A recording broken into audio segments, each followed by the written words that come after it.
Fasten your seatbelt. It's going to be a bumpy ride. Chrissie is hilarious. Chrissie, have you ever heard of the comedian Basha K. Ali? No, that sounds like something you yell at before you blow up a plane.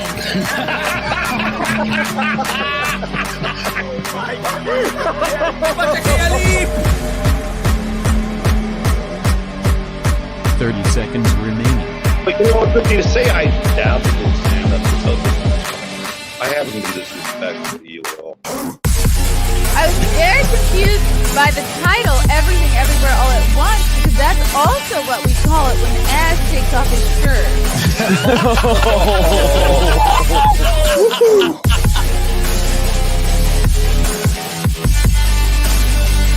I shouldn't be up here. I should be in school on the other side of the ocean. Oh, what's up, guys? Welcome to another episode of the Chrissie Mayr Podcast. We are on iTunes, YouTube, Spotify, and SoundCloud. So if you're listening to us on iTunes right now, please leave a kind review with lots of stars. I want to do a shout out to our sponsor for this episode. It's Copy My Crypto. The best thing about Copy My Crypto is you don't have to know a thing about crypto. You don't have to know anything about investing. You just simply copy what he does. And that person is James McMahon. Just go to copymycrypto.com. Join the 2,800 people who follow James, are building rapid wealth for an early retirement. Check it out, guys. Watch the video. This is James McMahon here. It sounds like that guy who ran the Publishers Sweepstakes thing back in the 90s. But check out Crypto with James, his YouTube channel. He's got over 20,000 subscribers. He has immense pride in recommending these different crypto coins. Had you invested just $100 into each of his 26 coins, you would have made over 123 grand in profit. This guy knows what he's doing. Check out copymycrypto.com today. I also want to do a quick shout out to some of my stand-up dates that are coming up. So excited to be doing comedy all across this great country. I'll be in Bridgeport next Thursday, October 20th at the Stress Factory in Bridgeport, Connecticut. Then we got Comedians of the Compound at the Orlando Improv, October 27th. Then I'm doing a weekend in Long Island, November 4th and 5th at the Brokerage in Belmore. Then we got the Compound Media Censored TV show, Thursday, November 10th in New York City, venue to be announced the day of. Then I'm back in Jersey, November 17th at the Stress Factory Comedy Club. Then I got a weekend in California in February 24th and 25th at Mic Drop Comedy in San Diego, California. Check it out. For tickets, go to chrissiemayr.com. But enough of that. I'm so excited to bring in our guest. He has graced us with his presence before, and he's back again today. He was a strategist to Trump. You can watch him on Newsmax. Check out the Gorka Reality Check, 7 and 10 o'clock Sundays Eastern on Newsmax, and also his daily America First radio show. Welcome back to the show, Dr. G, Dr. Sebastian Gorka. Can I call you Gorky? No, you may not call me Gorky. Okay. You can call me Gorks, which is what my buddies in the British Army called me. You can call me Seb. Okay. My friends called me Seb or Dr. G, whatever you prefer. But Gorky, that's a little bit too Russian for my liking. Great to be back. It's been far too long, Chrissie. That's that. I didn't realize that was more Russian. It sounds like the incredible, the Russian writer, Gorky. Of course. So it's been a big day. I woke up this morning to the news that Tulsi Gabbard is finally announced that she is leaving the Democrat Party. Did you see this coming? Do you think it will have an effect on the kind of average middle of the road political person, or do you feel like this will be ignored? No, I look, the news media, the lazy legacy lying media are always looking for copy and stories. They'll run with this for a while. I thought this should have happened about 2 years ago. It is clear that the Democrat Party hates Tulsi Gabbard because of her views on national security. I'm surprised she didn't do it earlier. To quote a good friend of mine, Jennifer Horn, I was on her show this morning on LA, and she nailed it. She said, the importance of Chrissie, of Tulsi's decision is that this will be the hot Ross Perot. If you know who Ross Perot was, Yeah. We need a hot Ross Perot. Yeah, the hot Ross Perot. So Jennifer Horn nailed it. She'll be a kind of spoiler. She wants to be president. She will be a candidate, independent or what have you. She'll be a kind of spoiler in the presidential race. But this time it's a kind of reverse Perot. Perot took votes away from Bush because he was a conservative. That's how we got Clinton. Thank you, Ross Perot. Tulsi will take votes away from the Bernie Sanders, the left who hates Hillary, and as a result, she'll create division on the left. So I'm excited to see that. Although I have serious problems with Tulsi, God bless her for serving in the U.S. Army Reserves, but palling around with murderers like Bashar al-Assad, having tea with Assad in Syria, that's not a wise thing to do. And the stuff she said about who was really killing civilians in Syria when I was in the White House is absolute BS. She doesn't know what she's talking about. So less pallying with murderous dictators and more dividing the insane left. I'm all for that. So you go, Tulsi. It seems to me, and I try to watch as much mainstream media as I can. It is hard to bear, but I always feel like, all right, I need to know what they're saying. I have to have some sense. I don't want to stay in an echo chamber with just watching the same old channels. But it seems every time I do tune in to like an MSNBC, it's what I'm hearing, the rhetoric I'm hearing is so scary because oftentimes, like, for example, Trump will have a rally or something and they'll say, oh, what we're hearing at these rallies is anti-democratic, it's fascist. They don't often actually quote what's being said from Trump or anybody really on the right, but they will always go out of their way to, we'll discern it for you and we'll tell you that it's fascist and then it's anti-democratic. They don't actually break down what's being said. And I just fear that the left really more so are going to stick to the same old tactics of just demonizing the right it sucks that this has to be which of the two parties are we going to go with instead of which candidate, is best suited to lead. But that's kind of where we're at right now. Do you just see the left continuing with this to demonize the right? And I'm also, I know it's YouTube and we have to say fortify the election, but I'm nervous that there's going to be a lot more fortifying going down at the midterms. Yeah, so you touched upon a lot of things there, Chrissy. So number one, remember what Fredo Cuomo, the other Randy brother Cuomo said on his show. He said, these are classified documents. You're not allowed to read them, but we can because we're journalists. So we're going to tell you what is in these documents. I mean, that is the attitude of the media. Sorry, little American citizen. We're going to tell you the truth because you can't be trusted with the data. And as to the point of fascists, I played on my radio show, America First, yesterday, Mehdi Hasan, poor little Mehdi Hasan, who had a meltdown on his show, who said, listen to this, if the Republicans win the election, fascism will have arrived in America. Now that's interesting. Let's just dissect that for a second. So if the majority of people in America democratically choose the majority of seats in the House and the Senate, that's fascism? That's unusual. So, I mean, it should be the minority. It should be the elite. It should be Mehdi Hasan and his buddies who get to choose who runs America. I mean, that told you in one half sentence, that told you everything you need to know about the left. This is not JFK's party. It's not Scoop Jackson.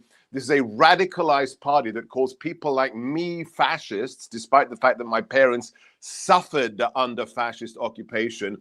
And it's their party that has their adored leader standing drenched in red light outside Independence Hall, raising his fist. The only thing that was missing was a little mustache like that Austrian corporal's mustache, shouting, 74 million Americans are an imminent threat to America as Marines are flanking him. but that's not fascistic. No. Raiding President Trump's home, not fascistic. Sending 25 armed FBI agents to the home of a pro-life father of 7, pointing loaded M4 carbines at his wife as his children are screaming from the top of the stairs. No, that's not fascism. These are not the droids you're looking for. So we're in a peculiar situation, Chrissie, where there's reality and then there's the world of the Democrats, and there's no connection.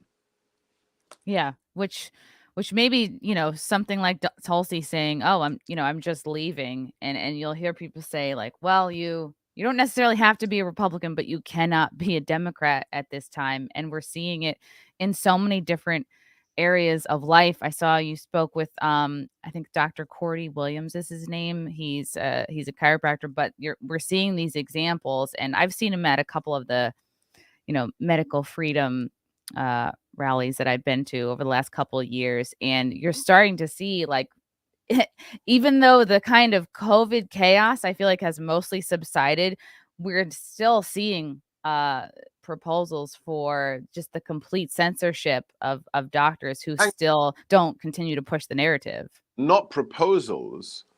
It's actually happening. So yesterday, Dr. Cordy Williams, who's a Marine, was on my show, and we discussed two things.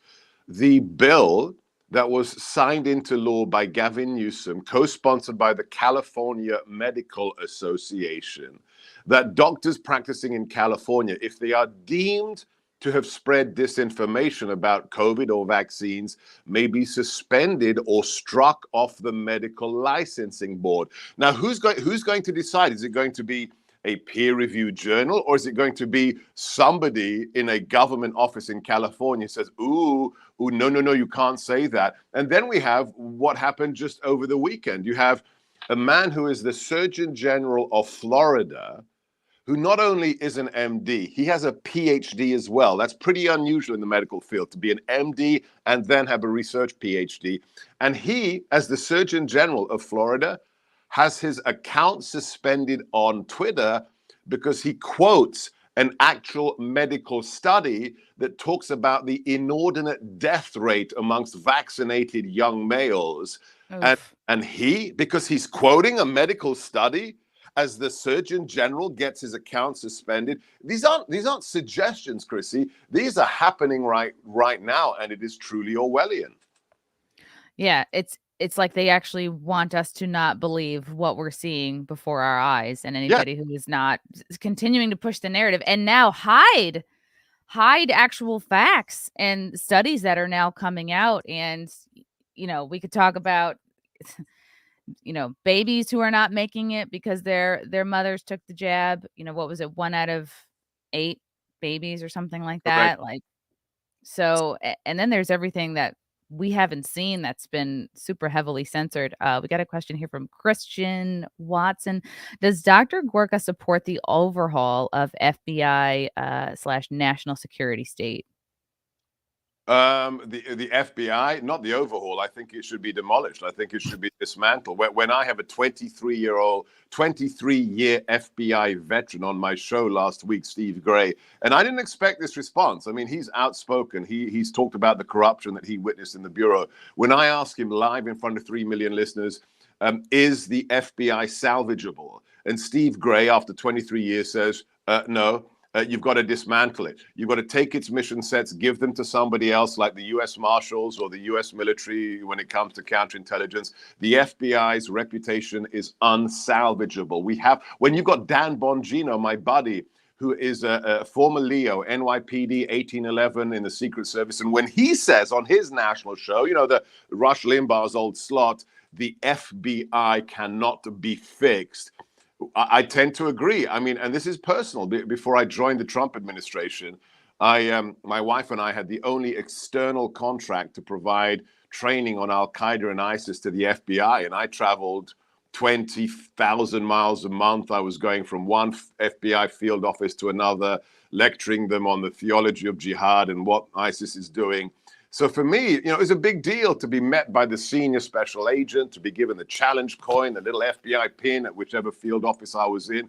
Right now, Chrissie, after my years, I must have trained, 10,000 agents and SOS support staff and intelligence analysts. Right now, if during this podcast, the FBI knocked on my door and said, would you help us? I'd say, talk to my attorneys. I'm not helping you. You are a bunch of fascists. The hottest, I suggested, how about this? This tells you the metric.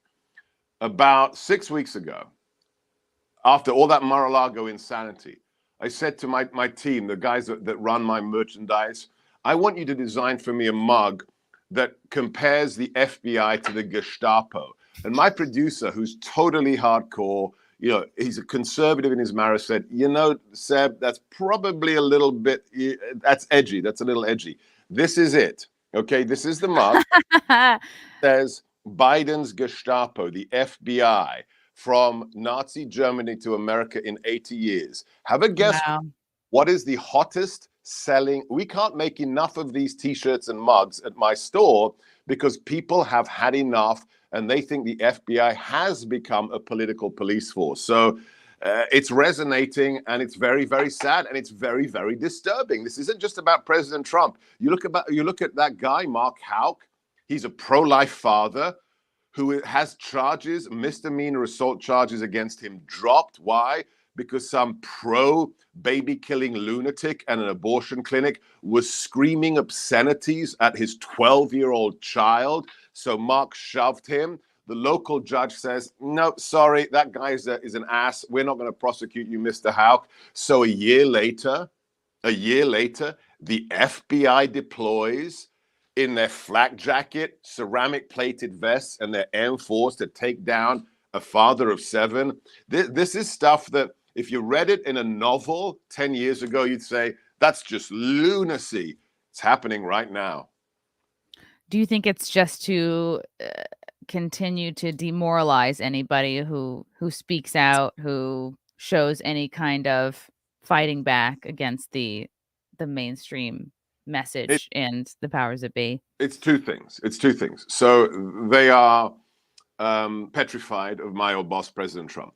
The raid on Mar-a-Lago, the Southern District of New York cases against him, the Mueller probe, the January 6th committee, all of these things have the primary purpose of ensuring that the man who got the most votes of any incumbent president in U.S. history doesn't run again. They are petrified of him. Why?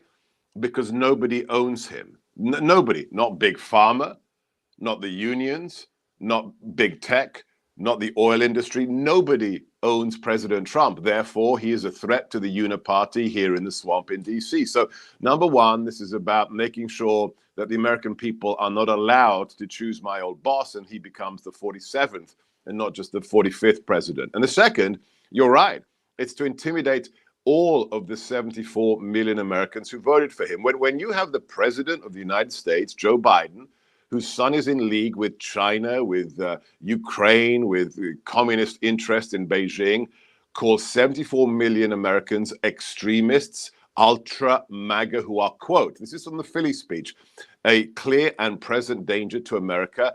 That is what someone else, a very smart person, has called the criminalization of conservatives. And it's absolutely true. This is Saul Alinsky. This is why Gina Carano was absolutely right when she's posted that Instagram post that got by Disney. What was that post? That post was a photograph of a woman being abused by her neighbors in Germany. And in the Instagram post, she said, it didn't start with the death camps. It didn't start with the Holocaust. It started with the dehumanization of your neighbor. Bingo, whether it's Maoist China, whether it's Hitler in the 30s before the war, whether it's the Stalinization, the anti-Kulak destruction of the middle and lower middle class in Soviet Russia. You don't start with the death camps. You don't start with the firing squads. You triangulate the other. You create a narrative where millions of people are deemed to be subhuman. And that's what's happening right now in America. This is the playbook. We've seen it before. And this is what the Democrat Party has become. It's shocking. We have two parties in America. I know it's the system we've inherited. One of those parties has become a radical party. And it's right down the line. It's Saul Alinsky. Remember Saul Alinsky's rule for radicals. How do you destroy a political opponent? You don't defeat them at the polls. You take the moral high ground on everything.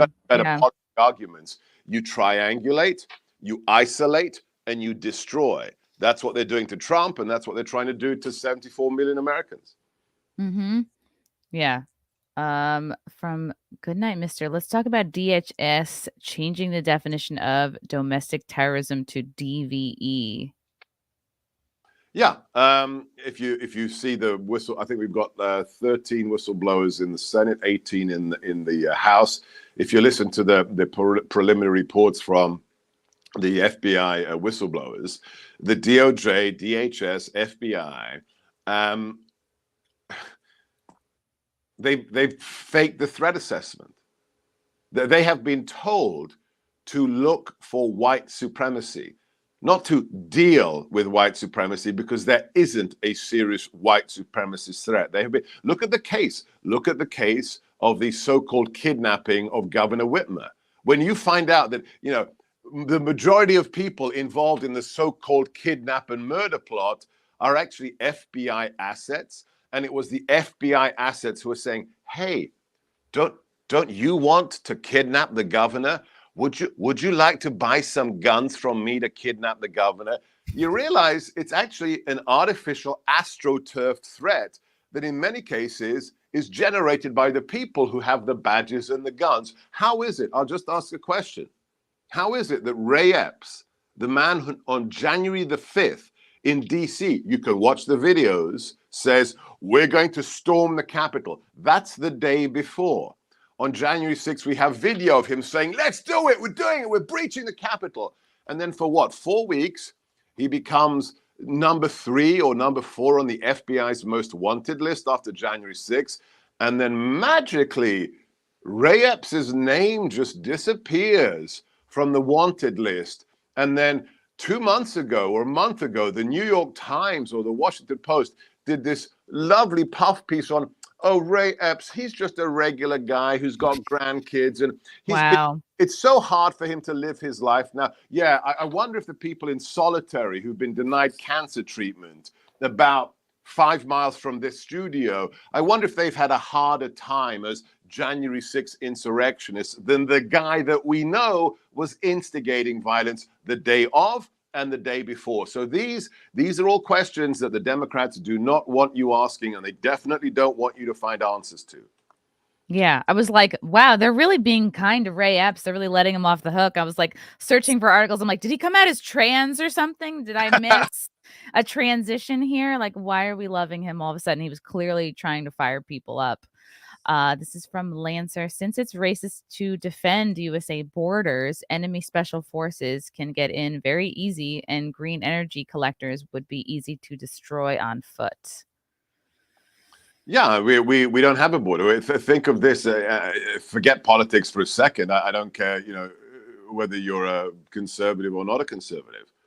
There is no nation on earth. I don't care whether it's, Haiti, Vanuatu, the Maldives. There's no nation on earth that doesn't have borders except us. We have no functional borders. If you cross the border, my buddies in the UK are like, hey, can I come to the US now? I said, sorry, no. If you come legally and you're not vaccinated, you won't get in. But if you go to Mexico and you literally walk across the border, not only will you be allowed in and given food, you'll be given a phone, a taxpayer-funded mobile phone by DHS, by the authority, and you'll be asked, this isn't a joke, I've talked about this with members of CBP and former DHS, you will be asked where you want to go, and you will be bought a plane ticket. The plane ticket will be put in I have photographs, a big manila envelope that has a card stapled to the outside that says in English, "Excuse me, I do not speak English. Can you help me find my gate?" Oh, wow. And there's no you can have you can have all different types of country, but you can't have a country without borders. And if you think of just one consequence, forget politics. More people died in the last 12 months in America, 12 months, than died in the whole Vietnam War over 10 years. How? Wow. Because of fentanyl. 110,000 people vice 54,000 who died in 10 years. If you're a Democrat who believes in empathy, saving women from being raped and sexually abused, saving people from drug overdose deaths, the most compassionate thing you can do is seal the border. But instead, 2 million illegals in the last 12 months. It's insanity. It is sheer national suicide. And these migrants coming through, they're really not assigned a time and place to go to be processed. They'll just get a form. Oftentimes, I think it's in English. They might not even speak English, saying show up within. It's not just whatever. self-cognizance. They are told to present themselves to an immigration court when they want to. Just whenever. And they're so afraid of being deported that they won't show up, most of them. Right. More than 90% just disappear into the undergrowth. And of course, here's the other kicker. If you really are, pro-minorities, the day after Indigenous Peoples Day, if you really care about ethnic minorities, who gets hurt the most? Who gets hurt the most by illegal immigration, apart from the immigrants who are abused? It's not you, Chrissie Mayr. It's not me. It's not TV and radio hosts. It's the legal immigrant who arrived a year ago, got in line, paid their money, took the test, is bussing tables at a restaurant in San Diego. Along comes an illegal from who knows where and says to the guy, "Hey, I'll do his job for 50% if you pay me cash." Who gets screwed? It's the legal immigrants. It's the ethnic minorities who have just made it onto the bottom rung of the ladder in America. They've just started their climb to the American dream, and they are toast. They are done because some guy comes along and says, "Hey, give me the cash and I'll do it for 50." Yeah, off the books. And the left pretends to be champions of women's health. They're calling abortions health care. Meanwhile, how much, sex and human trafficking is going on at the border. And it's just disgusting what they're willing to overlook. Let's just do one comparison. Okay. What is it? 49, 50 aliens are shipped to Martha's Vineyard. The Tony Island that has a big sign there at the airport that says, "We welcome everyone, especially immigrants." That was so funny. The Martha's Vineyard thing. They declare an emergency. The governor mobilizes the Massachusetts National Guard, and they are deported. Their asses are deported off that island within 48 hours to a military camp. Okay, that's Martha's Vineyard. Outside Texas, let's just remind people about 3 months ago, 53 illegal aliens are literally roasted to death, including 4 children.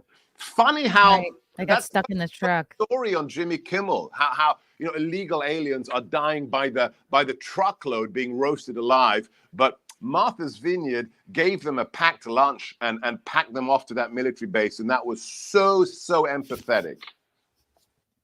They're waving. They'll be like, and then they get to pat themselves on the back, be like, "I helped a migrant. I gave them a sandwich." We got a question from Frank Pellegrino. What does Dr. Gorka think about the New York gubernatorial race? Is it a lost cause, or does a Lee Zeldin or Larry Sharp have a chance to turn the state around?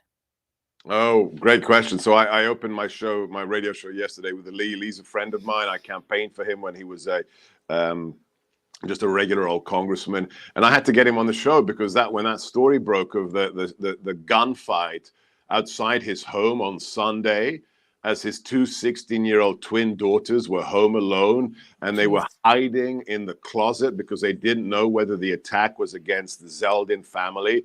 I think that could tip Lee over the edge. Right now, he's just 2 points behind Hochul, according to the Trafalgar poll, which is the most reliable. And I know as a fact, because I just got back from New York. I spent 9/11 with the firefighters of the FDNY. Every single one of them was a Trump supporter. But I know that if a pollster rang them up, they wouldn't say that they're voting for Lee Zeldin or for President Trump. So I think there are what Trafalgar, what Robert Cahaley calls submerged voters across America, especially in Democrat districts, that are going to vote Republican, will not tell anyone they're voting Republican. So if Lee is within 2 points of this disaster Hochul right now, I think he's got a shot. So everybody listening to Chrissie in New York, get out there, vote. Take 10 of your buddies to vote as well, because New York is a disaster. I mean, that video of that man being killed by that truck, being run over by the truck,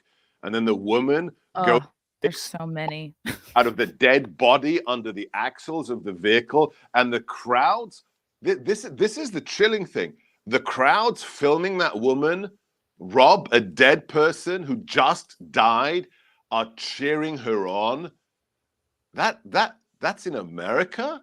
It's Wow. dehumanizing. It's really scary to see. Like, I can barely keep up with all these videos coming out of the city, and I'm just, in the suburbs. I go in once a week to do my my other radio show on Compound Media, and it's just, I'm so lucky that I am just basically staying in Midtown, and I'm going in the early evening, or else, I'd have to rethink going in. But there's so many videos just coming out of the city that are just really pretty scary. So I don't know. And then we have Eric Adams, like, just, on one hand, he'll say, oh, we love the migrants, we welcome them. And then on the other hand, he'll be like, we're completely overwhelmed, we don't have the resources for this. Like, what are they putting them in cruise ships now? I can barely keep up with it.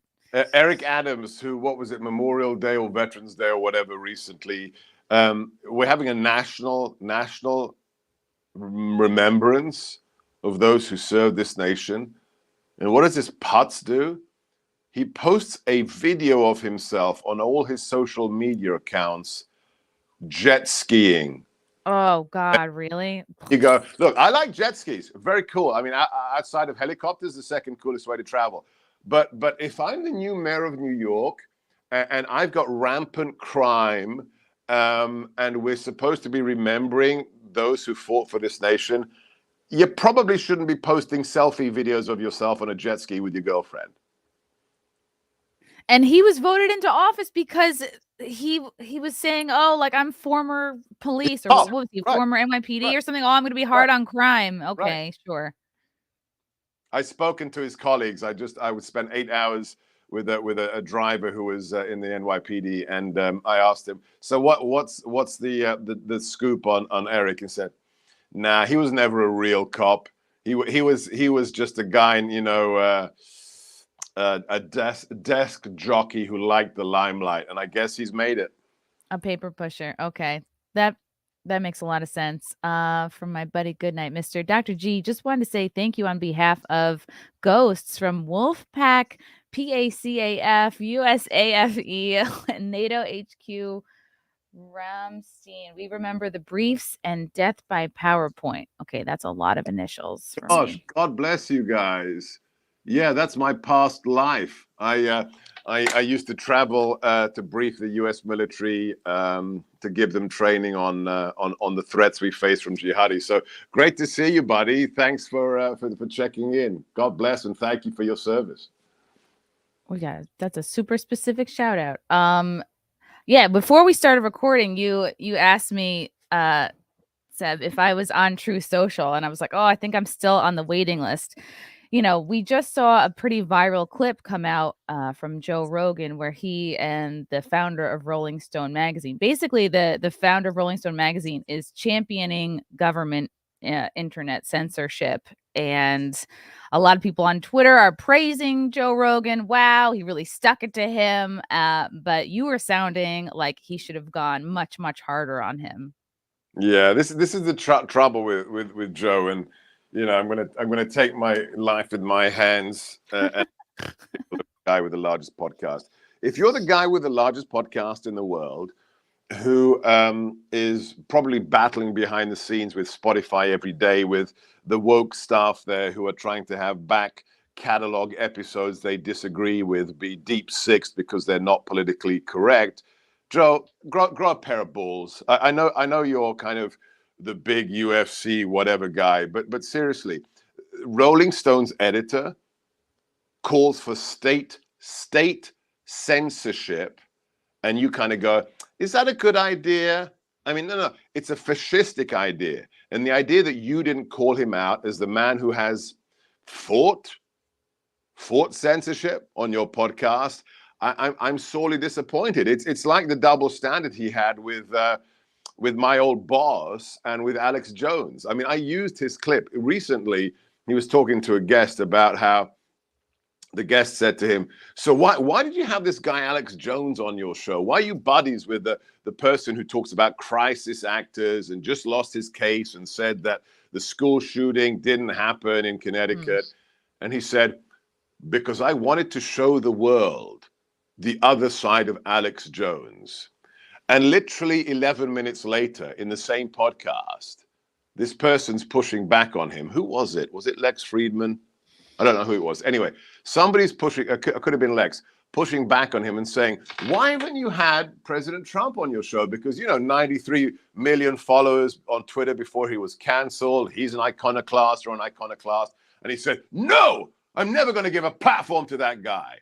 So I guess showing the human side of the school shooting denier is okay, Joe, but denying an interview to the man who was elected by 74 million people and had 93 million people follow him on Twitter, no. I guess you're not that much a fan of the First Amendment and allowing your audience to decide. So, Joe, grow a set, and why don't you invite, I don't know, I'll come on as a warm-up act, and then you can have my boss. I'll make it happen. My former boss.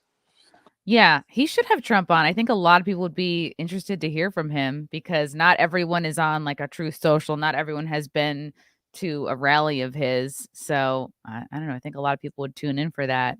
Do you feel like he's kind of just trying to keep him down by not having him on, or just not amplifying? TDS used to be a joke, but TDS is real. When you see the likes of Mehdi Hassan, when you see Joy Reid, when you see Joe Scarborough, all these intellectual midgets, just treat my bosses, my former boss, with just levels of hatred you shouldn't treat other humans with unless they're actual, real, genocidal Nazis. And let's remind everybody that this is the individual who, by the way, is married. This great anti-Semite is married to an immigrant, and his daughter converted to Judaism, and his grandchildren are Jewish. So this is where I kind of realized that Trump derangement syndrome is real. And there's something, there's this visceral, vituperative reaction from people like Joe, and they just need to get over themselves. And just from the sense of duty, if 74 million Americans, the most in American history, voted for that incumbent president, and you think, I probably shouldn't give him a 50 million. The problem's with you. It's not with Donald Trump. Yeah. Well, he definitely disturbed the matrix, and I guess that is not something the left is willing to forgive him for. No, he is the biggest disturbance in the force. He is the glitch in the matrix that cannot be abided. Why? It's what I said earlier. Nobody controls him. He didn't become president. He didn't run for president because he needed the money. He didn't need it because he wanted to be famous. This is a guy with 14 seasons of the most famous reality TV show in history who owns golf courses in Scotland and towers in New York. And he doesn't need, his name is an international brand. He did it because he loves America and he wanted to save America from the Uniparty. And look at Mitch McConnell. I mean, we've talked about the Democrats for so long. Look at Mitch McConnell. Look at Mitt Romney. The establishment right hates him. Why? Because he's not going to kiss their ring. He's not going to do what they think should be done. He's going to do what these 74 million Americans voting for him think should be done. So yes, he is a problem to the establishment on both right and left. And that's another reason. Look, Joe, if you don't like the establishment, I think you don't because you voted for Bernie Sanders. If you don't like the establishment, you should like President Trump, whether you vote for him or not. What lessons do you think Trump has learned since he was last in office? I mean, it's looking like he's definitely running again. What do you think he would do Well, differently? that's just a statement of fact. I don't think I'm breaking news on your show, but Okay. you're not doing 2 rallies in a weekend just because you're bored, right? You're not spending $10 million on Senate candidates out of your own pack because you like politics. No, he is running. The question is, does he announce in the next 4 weeks or after the midterms? What has he learned? Look, the most important thing he has to learn, and I can't judge it till I see him again, is getting the personnel piece right. We were sabotaged from the inside. We had anti-Trump seditionists inside the building, and I don't mean pathetic fat bastards like Alexandra Vindman. I mean people at the level of chief of staff like John Kelly. John Kelly was a political saboteur inside the White House. So we've got to get the personnel piece right, because Reagan was correct. Policy is personnel. It doesn't matter what you care about, the border, Second Amendment, First Amendment. If you don't have a team that's actually working towards the vision that got you elected, you're just going to be undermined every single day. The thing that I think he has realized is no more Mr. Nice Guy when it comes to the press. And I don't mean, ha, ha, ha, you're fake news. I mean, no more exclusive interviews for people like Maggie Haberman at the New York Times, who just called him a racist.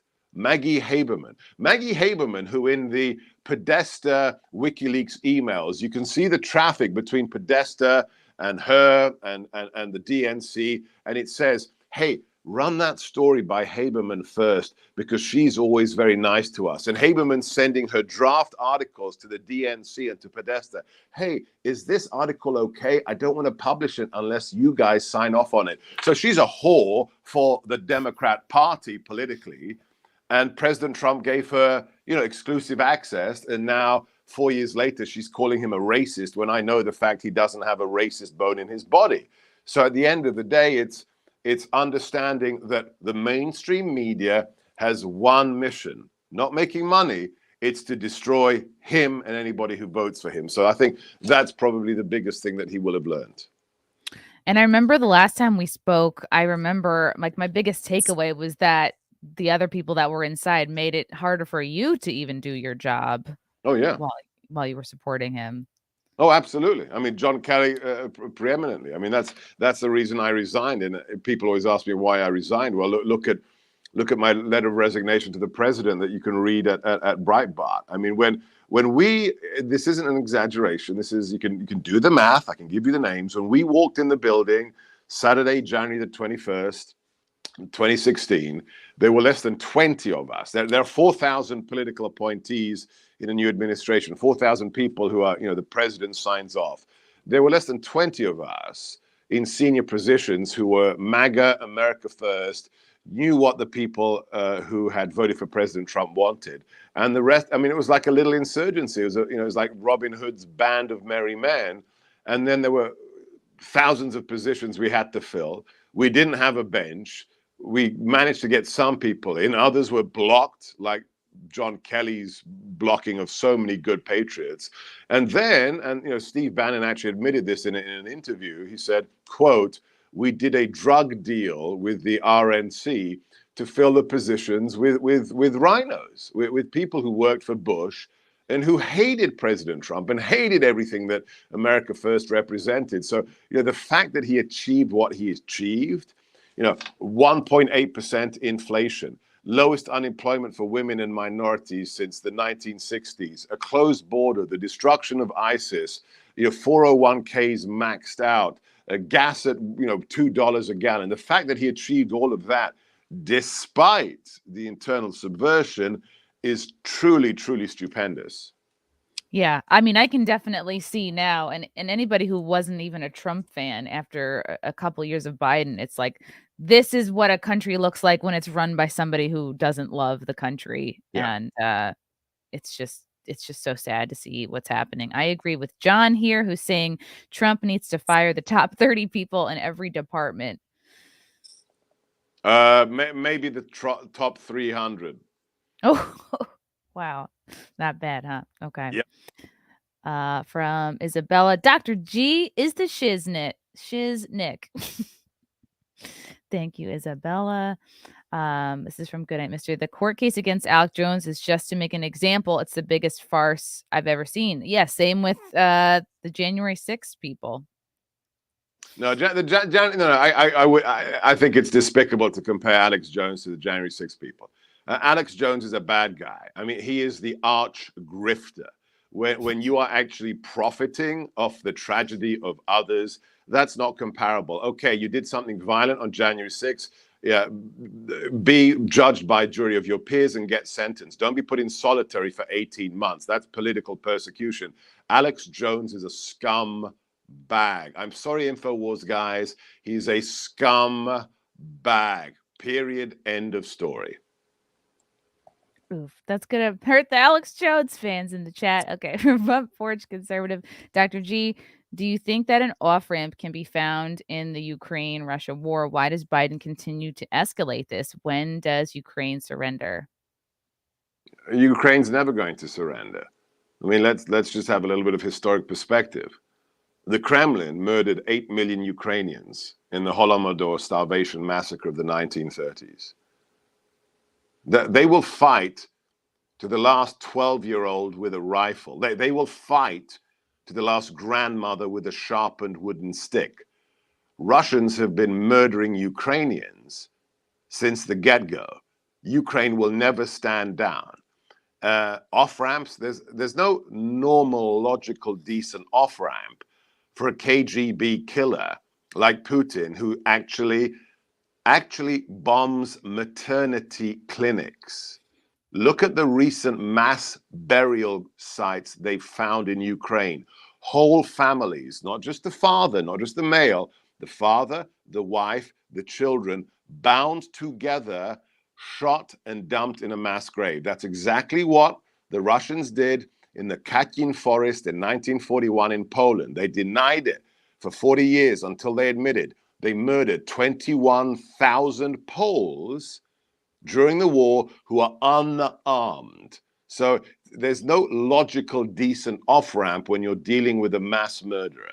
I'm not an interventionist, neither is President Trump, but we have to recognize that Russia invading any country is bad, and what they are doing right now is their 1776.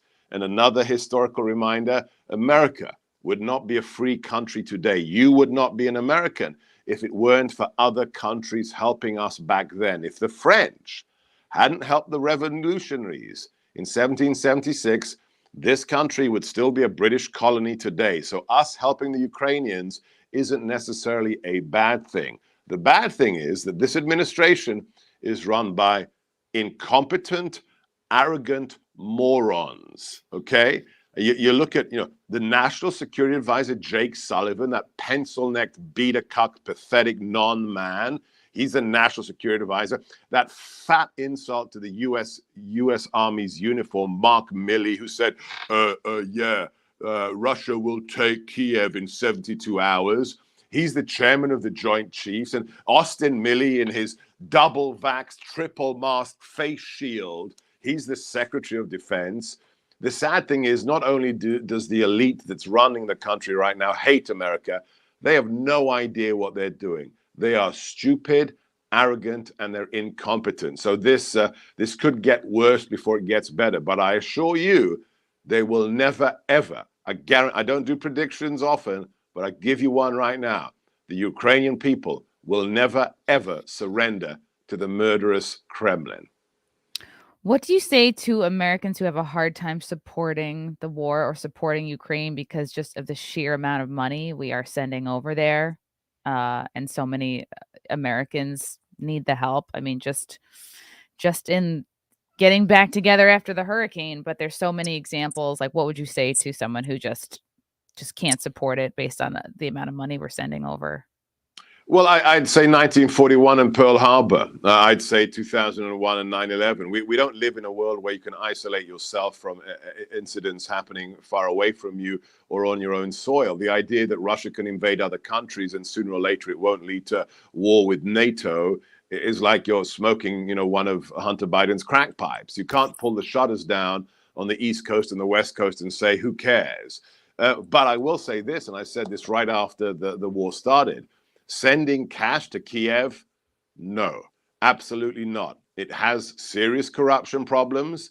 Zelensky, I don't think, is the problem. He's a brave, brave man. This, former stand-up comic who's a Jew. I don't think he's the problem. But sending cash is not the answer. Cash to war zones? No.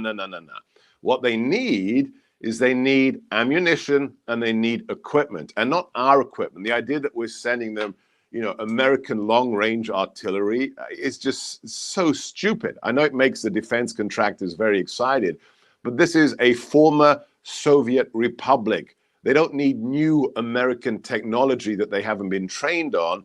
They need Soviet-era equipment that they're short of, which we have. Former Warsaw Pact nations like Hungary, Poland, the Baltic states have a lot of gear Ukraine could use, and it should all be shipped there. And when Poland, think of this, when Poland said, hey, we've got MiG-29s, Ukrainians don't need training, they know how to fly, we'll give all our MiGs to Kiev if America backfills them and replaces them with F-16s. This administration is so incompetent that they said, that's a good idea. And then 3 days later, no, we don't think the Ukrainians, we don't think they need fighter jets, so we're not going to help the Poles backfill. I mean, this is the level of incompetence. So no, I agree. You can be pissed at DC for sending money. I've never said send them money. Send them ammunition, send them Soviet-era equipment from inside the region, and lastly, send them intelligence, send them targeting packets that they can use to make the Russians bleed. What do you say to people who think our government is just using Ukraine to launder money? Yeah, absolutely. Okay. I mean, read the bill. Read the aid bills. Do you know where the majority of the money goes, Chrissy? The majority of the money doesn't go to Ukraine. The majority of the money is given with a proviso that it is spent with American companies. Oof.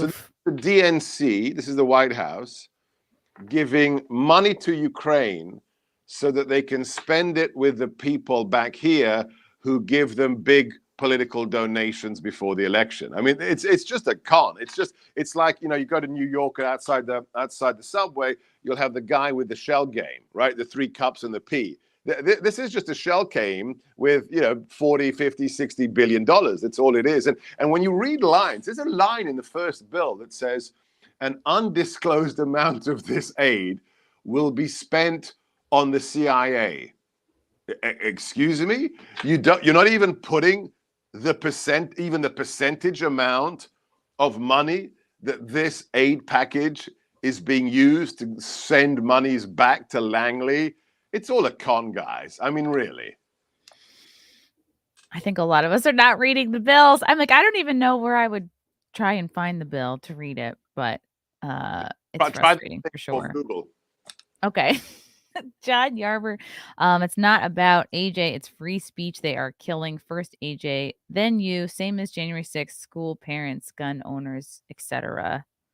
I think you can disagree with Alex Jones and still feel he shouldn't be treated this way, or I guess it seems like they're just going a bit hard on him. There are consequences. There are consequences for being a con man. That's all I'm going to say. Oh, okay. From John Yarber. Get him, Gorka. I see you watch Simpcast in your free time. That's my other show. Okay. Cool. Yeah, there was a study recently, actually a survey, and I'm going to bring this up. This is pretty interesting. There was a survey a national poll of Hispanics, and asked them their views on Christopher Columbus and others. Hispanics like Columbus much more than Joe Biden and Kamala Harris by a lot. This is pretty funny after there's, been so much back and forth. Oh, should we call it Indigenous Peoples Day? Oh, we can't say Columbus anymore. But turns out, I think a lot of people don't really care. And they certainly like Columbus better than the current administration. This is just kind of a funny poll. All right, you need to send me that. I like that. Okay. Look, if you look at what happened in the Commonwealth where I live, it's fascinating. Glenn Youngkin, a friend of mine, is one of the precinct captains here in the Commonwealth, and the election in large part was thanks to minorities. She told me that she had literally hundreds of people, mostly Asian, but some Hispanics, who would come to her and say, I don't know anything about politics. I've never volunteered before, but what they're doing in the schools, all the critical race theory and the insanity, we've got to stop it. So how can I help? So we just, we flooded the zone with minorities who think that the Democrats have just gone crazy. So, we've got to bring those people under the tent. It just seems like for someone like me who really knows nothing, it seems like the borders are open to let in migrants that supposedly I guess they assume will vote for the Democratic Party, as it seems like our own Hispanic and Black populations are probably turning more conservative because they are not down with CRT and, encouraging their kids to be trans and like all the other shit that people in this country have been upset with. And it seems like the leftists are just turning it up and leaning in more and more. Yeah, this is the replacement theory you're not allowed to talk about if you're Tucker Carlson. But if you read The Atlantic, if you read the Huffington Post, this is their plan and has been for 20 years. They're proud. What do they call it? The browning of America. They're so racist and they're so bigoted that they think that if you have brown skin, you must vote Democrat. So their plan is to provide an amnesty to tens of millions of illegals and think that they create this new base because they're not having kids. Democrats don't have kids. If you don't have kids, you don't have the next voters. So what do? You become a racist and say, let the brown people in and they'll vote for us. In the meantime, what are we seeing? Especially in Texas, we're seeing Hispanic Americans saying, what? You're cutting a girl's breasts off at age 14 and you're saying that she is a man? No. That's not Hispanic. That's not Latino values. That's insanity. You're teaching my kid in school that because they don't have a pale skin color, they'll always be victims and oppressed by the white kid next to them. So, this is the great awakening of the minorities in America, whether it's Black or whether it's Hispanic, the Kanye effect. And it's also the emphasis of the racism of the Democrats. The idea that your political identity is linked to the melanin levels of your skin, that's bigotry. Yeah, definitely. I was wondering what your take was on, and I'm still catching up on it myself. I guess Kanye West, people are thinking that people are accusing him of anti-Semitism over, I guess he was referring to Jared Kushner. He made some sort of comment on Instagram, like, he said like, oh, I'm just something about the Jews. And then they made him delete it right away. I think they're just quick to make Kanye look insane. And they've just declared him to be an enemy. I think he can't do anything right, basically from the left's perspective. Well, he had to be destroyed. I mean, let's be clear. I don't know what the grouse is between him and the Kushner family. I think he has a beef with Jared's brother, Josh, but I do not know the details. And that tweet that I'm going to go DEFCON on the Jews, I have no idea what the hell he's talking about. But clearly he has to be destroyed. Why? Because he went on the most popular cable show in America, Tucker Carlson's, that gets 4 or 5 million views a night. And he said there's a Black Holocaust. They're killing 4 out of 10 of every, Black baby. And I like to think for myself. And he used the phrase fascist liberals. When you're talking about the left as fascist liberals and there's a Holocaust on Black babies, you're telling the truth and you've got to be canceled. So I think he stepped in it. I don't know whether he's an anti-Semite or always has been, but he gave ammunition to the other side and the other side wants to destroy him. Yep.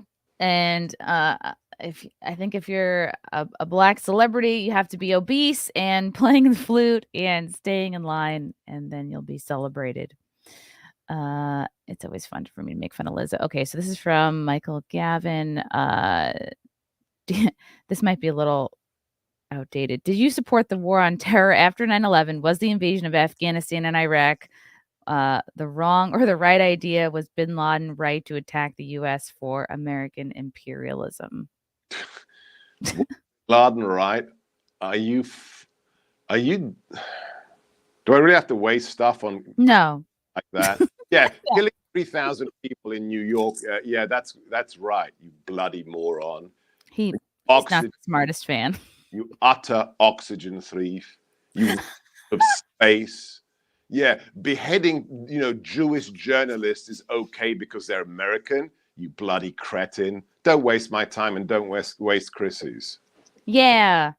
Okay, this is from Matthew Hammond. Alex Jones is not getting a trial by jury. He is being railroaded. Well, we've already heard what Sebastian feels about him. Not a fan. Not a fan. Okay, interesting. I know you have to run. I want to plug your book, The War for America's Soul, and everybody should check out his Sebastian's America First radio show daily. You can watch it 3 to 6. Oh, and here we go. And subscribe to Dr. Sebastian Gorka's Substack and follow him on Twitter. Anything else I missed? Yeah, brand new Substack. Just launched it last week. SebastianGorka.substack.com. You'll love the first article. To fight or not to fight. That's Sebastian Gorka, GORKA.substack.com. I'm on all the social media except YouTube. So Truth Social, Twitter, Instagram, Facebook, you name it. And then there's also just the website where you can listen to the show 24/7. And that's sebgorka.com, SEBGORKA.com. Awesome. Thank you so much for joining me this morning. And thank you, everybody in the chat, for some of your questions were good, chat. Some of them were, Thank you. And no, I'm not showing you my feet. Oh, my God, you guys. All right. Until next time. Thanks, everybody. Bye.